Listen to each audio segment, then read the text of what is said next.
আমরা এখানে রাজনীতি করব, আমরা বুকের রক্ত দিব, কিন্তু আমাদের অধিকার আমরা ছাড়বো না। আমাদের অন্যায় ভাবে আমাদের রাজনীতি বহিষ্কার করে দেওয়া আমরা কোনো সময় মেনে নেব না।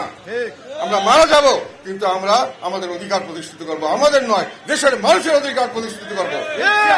সরকার এবং সরকারি দল মিলে এই দেশকে একটা নির্বাচনের নামে প্রহসন করে একটা যে কোনো ভাবে তারা দখল করবে, এটা আমরা আর মেনে নিব না।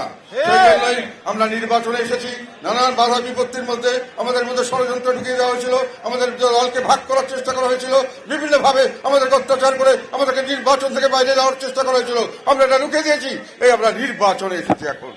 এখন নির্বাচনে আসার পর আমরা দেখছি আমাদের বিভিন্ন মানুষকে জেলখানে আটকে রাখা হয়েছে, তাদেরকে মুক্তি দেওয়া হচ্ছে না।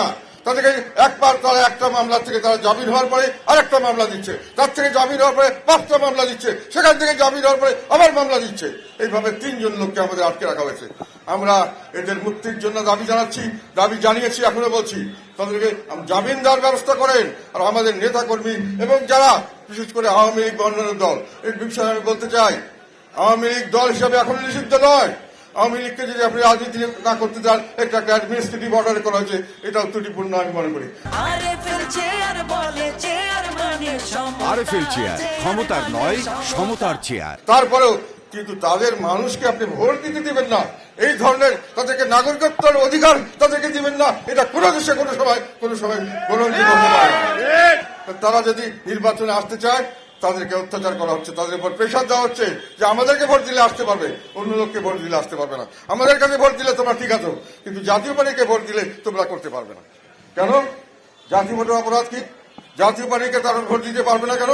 এবং একইভাবে আমাদের দেশের যে সংখ্যালঘু সম্প্রদায়, তাদের উপর অত্যাচার চাপিয়ে দেওয়া হচ্ছে, বিভিন্নভাবে নির্যাতন করা হচ্ছে, বিভিন্নভাবে তাদেরকে দূরে সরিয়ে দেওয়ার চেষ্টা করা হচ্ছে, যাতে করে তারা নির্বাচনে ঠিকমতো অংশগ্রহণ করতে না পারে।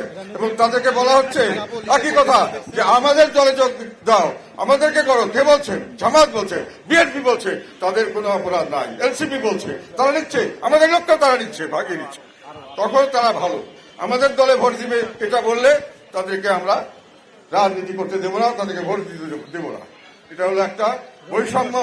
আমাদের প্রতি আমাদের নিজেদের কাজ করা হচ্ছে না। আমাদের নেতা কর্মীকে অনেক জায়গায় মিথ্যা মামলা দিয়েছে। এই যে মামলাগুলো মিথ্যা, এটা সবাই জানে।